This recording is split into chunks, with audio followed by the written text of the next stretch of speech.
अस्सलाम वालेकुम व्यूवर्स। आज का जो हमारा चैप्टर है वो क्लास 8 का है, जिसका टॉपिक है मिर्च नामा। यहाँ पर आप इसके नाम से ही समझ सकते हैं कि यहाँ पर हम मिर्च के बारे में पूरे आप पढ़ने वाले हैं। और यहाँ पे आपको जो पिक्चर दिखाई दे रही होगी वो भी मिर्च की है, बस हमने उसे कार्टूनिस्ट तरीके से बनाया है और मतलब ऐसा रिप्रेजेंट किया है जैसे कोई कैरेक्टर हो। तो हम पढ़ना स्टार्ट करते हैं कि आखिर ये क्या कहना चाहते हैं इसमें। वो पुराना किला ही ना रहा जहाँ की लाल मिर्चें दिल्ली में मशहूर थी।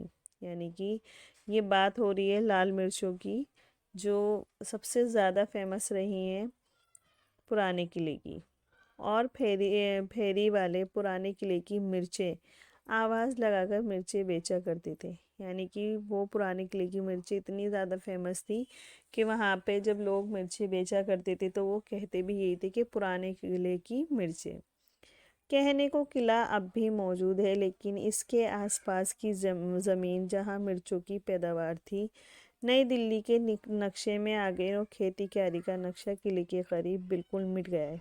यानी कि वो पुराना किला ना रहने का मतलब है कि वहाँ का जो पहले पूरा सीन था कि खेत थे उनमें मिर्चें उगा करती थी, वो अब नहीं है। अब वहाँ पर डेवलपमेंट हो चुका है, तो वहाँ पर आपको बिल्डिंग्स वगैरह, पार्क वगैरह और जो नॉर्मल एरिया होता है, स्पेस होता है, वो दिखेगा। खुदा की मार, मुंह में आग लग गई, आंखें पानी में डूब गई। ये सालन है या मिर्चों का अचार? दिल्ली वाले खबर नहीं इतनी मिर्ची क्यों खाते हैं। दक्कन, मद्रास और दिल्ली के सिवा सारी दुनिया में मिर्चों की इतनी ज़्यादती नहीं है। यानी कि जो दिल्ली वाले हैं उनके यहाँ का अगर आप खाना खाते तो आपको ऐसा लगता है कि सालन नहीं बल्कि मिर्चों का अचार हो। ठीक है। और यहाँ पर अगर कोई नया इंसान आके, जैसे किसी के यहाँ मेहमान है, जब वो इस चीज़ को टेस्ट करता है तो उसका कहना है बस यही होता था कि इतनी मिर्च सारी दुनिया में यूज़ नहीं होती होंगी जितनी यहाँ होती है।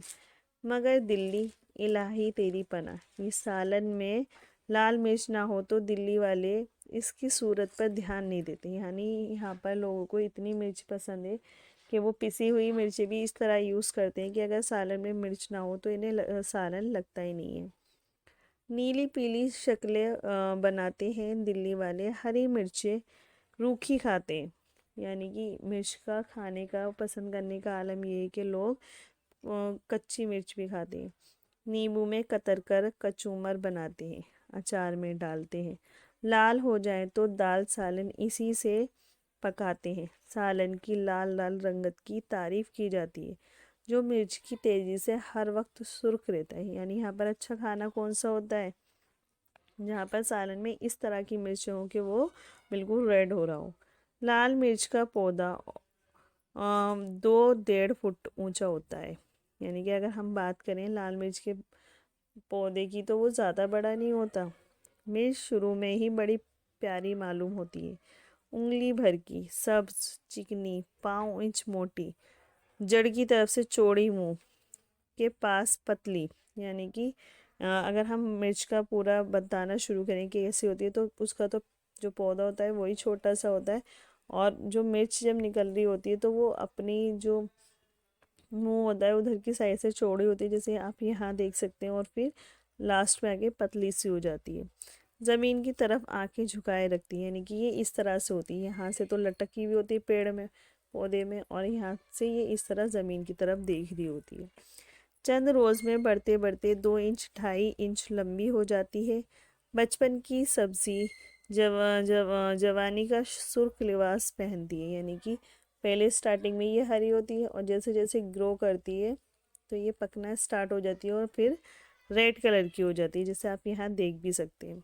और हरे हरे दरख्तों में लाल लाल मिर्चें ऐसी मालूम होती हैं जैसे सब्ज साटन में लाल लाल फूल या रोशनी की सब्ज झाड़। यानी कि अगर आप इनके पौधों को दूर से देखें तो आपको ऐसा लगेगा कि कोई साटन के कपड़ों में है।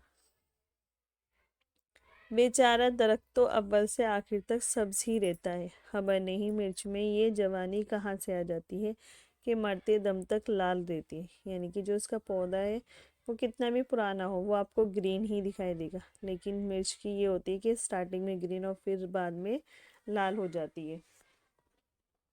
शायद मिर्च के दरख्त का जिगर भी लाल होगा, اور اس نے اس کو کاٹ کر مرچیں بنائی ہوں گی۔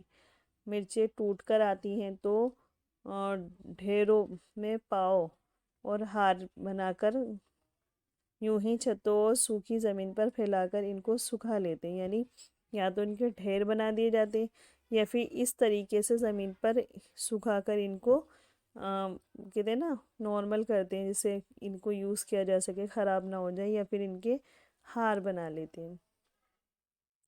پھر کیا مجال دھوپ سے اس کے رنگ و روغن میں فرق آتا ہو، سوکھ کر مرجھا جاتی ہے مگر چہرہ وہی لال دمکا کرتا ہے، بلکہ کھال میں ایک طرح کی چمک اور شفافی پیدا ہو جاتی ہے جس میں سے اس کے اندر کے بیج نظر آ جایا کرتے ہیں، یعنی کہ سوکھنے کے بعد یہ اور بھی زیادہ لال سی ہو جاتی ہے اور اتنی ٹرانسپیرنٹ ہو جاتی ہے کہ آپ کو ایسا فیل ہونے لگے گا کہ اس کے بیج کہاں کہاں ہیں۔ مرچ کے پیٹ میں بہت سے بچے یعنی بیج ہوتے ہیں اور ان کی شکل زرد اور گول گول بالکل سونے کی گنیوں کی سی ہوتی ہے، مطلب اس طرح کے چھوٹے چھوٹے بیج ہوتے ہیں گول گول، جیسے کوئی کوئن ہو۔ مرچ کھانے کی چیز نہیں ہے، اس کو تو کھیت میں دیکھنا چاہیے، مگر خلقت کھاتی ہے۔ لال مرچ معدہ، جگر، مثانہ، دل و دماغ کو بے حد مؤثر ہے۔ اس کا نقصان بہت آہستہ آہستہ ہوتا ہے اور معلوم نہیں ہوتا، یعنی کہ جو لوگ مرچ کے شوقین ہوتے ہیں انہیں اس بات کا دھیان رکھنا چاہیے کہ زیادہ مرچ کھانا کوئی اچھی بات نہیں ہے، اس سے آپ کے جگر، معدے اور مثانے کو، دل و دماغ کو نقصان ہوتا ہے۔ مطلب جب آپ اس کو یوز کریں گے تو آپ کو پتہ نہیں چلے گا، لیکن دھیرے دھیرے آپ کی آئی سائڈ اور باقی چیزیں ویک ہونا شروع ہو جائیں گی۔ مجھے کو دیکھو، اس کے دلداروں میں ہوں، 8 دن ہوئے بالکل چھوڑ دیے، اور دیکھتا ہوں کہ اس کے ترک نے میری صحت کو بے حد فائدہ پہنچایا۔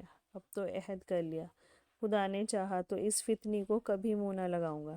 بھی مرچ کو چھوڑ دیا، برسوں ساتھ رہی تھی، اس واسطے اس کی یادگار میں یہ مرچ نامہ لکھا ہے کہ مجھ کو بے وفا نہ کہے۔ یعنی کہ یہ جو پوری کہانی ہے مرچ کے اوپر جو لکھی گئی ہے، یہ خواجہ حسن نظامی نے لکھی ہے، جو مرچ کو بہت زیادہ پسند کرتے تھے، لیکن اب وہ بہت بیمار ہے، اور وہ اس کا نتیجہ یہی ہے کہ وہ بہت زیادہ مرچ یوز کرتے تھے، تو انہوں نے ایک طرح سے لوگوں کو صلاح دی ہے۔ لیکن اس کے پورا اس لیے لکھا ہے کہ مطلب ایک ہوتا ہے نا ہماری جو فیوریٹ چیز ہوتی ہے، چاہے وہ ہمارے لیے یوزفل ہو یا نہ ہو، ہم اس چیز کو اپنی باتوں میں لے کے آتے ہیں، ایسے ہی انہوں نے اس کی یاد میں یہ مرچ نامہ لکھا ہے۔ آئی ہوپ آپ کو یہ سٹوری سمجھ میں آئی ہوگی، اگر نہیں آئی ہے تو آپ مجھے کمنٹ سیکشن میں بتا سکتے ہیں۔